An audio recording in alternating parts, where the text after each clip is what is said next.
Assalamualaikum warahmatullahi wabarakatuh.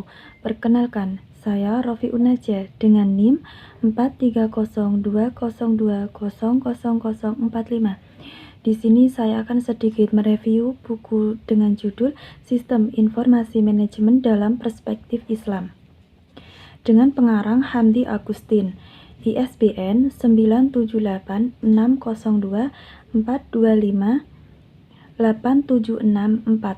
dengan ukuran 23 cm. Tahun terbit 2009. Pada bab pertama yaitu dengan judul Konsep Informasi dalam Perspektif Islam. Dalam perspektif Islam, terdapat sumber informasi yang selalu digunakan ataupun dimanfaatkan oleh manusia. Pada bab kedua yaitu mengenai data. Pengertian data sendiri dapat didefinisikan sebagai suatu fakta yang dapat berguna untuk diolah, sehingga menghasilkan informasi. Data tersebut dapat berupa simbol-simbol, gambar-gambar, kata-kata, angka, huruf, ataupun simbol yang menunjukkan suatu ide, kondisi, ataupun situasi. Pada bab 3 mengenai informasi. Pengertian informasi menurut perspektif Islam. Informasi merupakan penjelasan tentang suatu objek yang sesuai dengan Al-Quran ataupun hadis.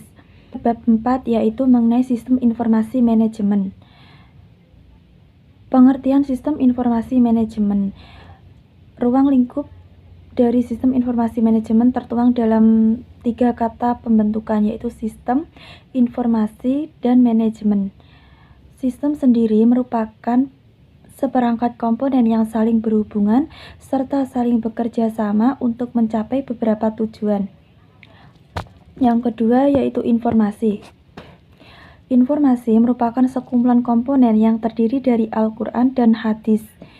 Yang ketiga manajemen.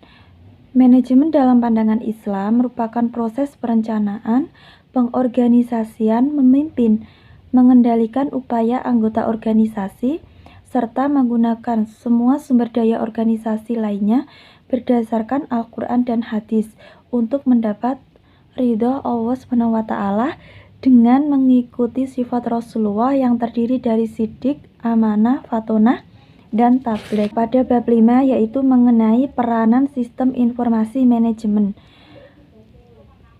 Karakteristik informasi. Pada dasarnya, manajemen sebagai penggerak serta pengendali suatu organisasi sangat tergantung kepada informasi yang diterimanya.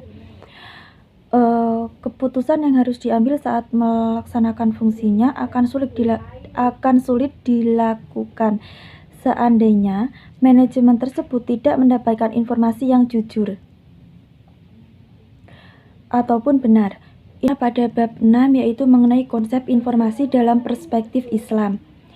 Islam telah mengajarkan bahwa perencanaan secara jelas terperinci dalam Al-Quran dan As-Sunnah sebagai sumber segala ilmu yang menjadi pedoman kita untuk menindaklanjuti berbagai macam permasalahan hidup di dunia termasuk dalam hal perencanaan. Dengan demikian, dalam perencanaan tersebut tertuang dalam Al-Quran terdapat dalam surat Al-An'am ayat 38.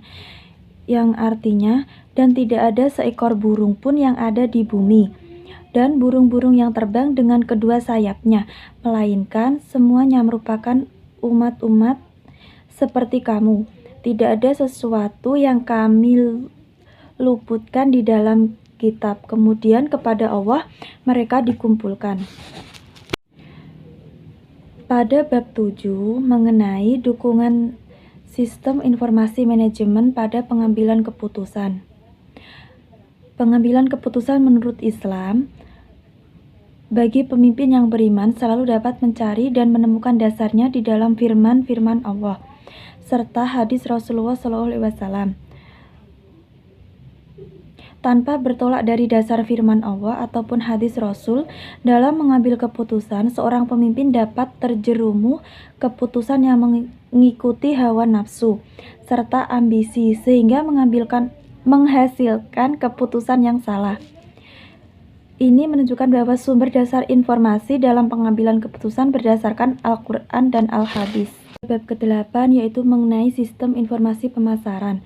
Subsistem ini memberikan fasilitas untuk merancang, mengumpulkan, menganalisis, serta melaporkan data hasil riset di bidang pemasaran secara sistematis.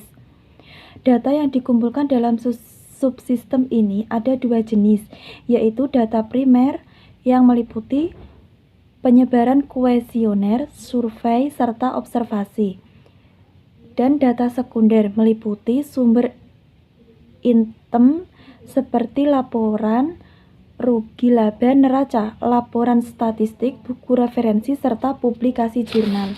Pada bab 9 mengenai e-commerce. E-commerce dalam perspektif Islam. Jual beli pesanan dalam fikih Islam disebut as-salam, sedangkan bahasa penduduk Irak as-salaf. Pada bab 10 mengenai sistem informasi manajemen pada era globalisasi. Globalisasi dalam perspektif Islam. Perkembangan ilmu pengetahuan dan teknologi sangat pesat di era globalisasi saat ini. Hal tersebut mengakibatkan banyak perusahaan ketergantungan oleh media elektronik, utamanya dalam bidang informasi. Sejumlah informasi telah tersebar luas dimanapun dan kapanpun seseorang itu berada. Informasi tersebut dapat diakses secara cepat melalui internet. Bahkan informasi dapat menjadi kebutuhan pokok perusahaan. Kelebihan dan kekurangan dari buku berjudul Sistem Informasi Manajemen dalam Perspektif Islam, karya Hamdi Agustin. Menurut saya sudah cukup bagus. Secara umum, isi buku dari bab 1 sampai 10 di dalamnya terdapat daftar isi yang secara rinci mengenai sistem database, peranan sistem database, sistem pendukung manajemen, sistem informasi manajemen pada e-commerce, peranan telekomunikasi dalam bisnis, sistem informasi basis pemasaran, peranan sistem informasi dalam pengambilan keputusan, peranan sistem informasi berbasis perencanaan. Di dalam buku ini juga menjelaskan pengertian serta memberikan contoh dengan grafik ataupun tabel, sehingga mudah untuk dipahami untuk para pemula yang belajar sistem informasi manajemen. Tetapi di mana ada kelebihan, pasti ada kekurangannya. Kekurangan dari buku ini yaitu bahasa yang terdapat dalam buku ini sulit dimengerti, dan terdapat beberapa kalimat yang sedikit tidak saya pahami. Terima kasih, itu tadi yang dapat saya sampaikan, kurang lebihnya mohon maaf. Wassalamualaikum warahmatullahi wabarakatuh.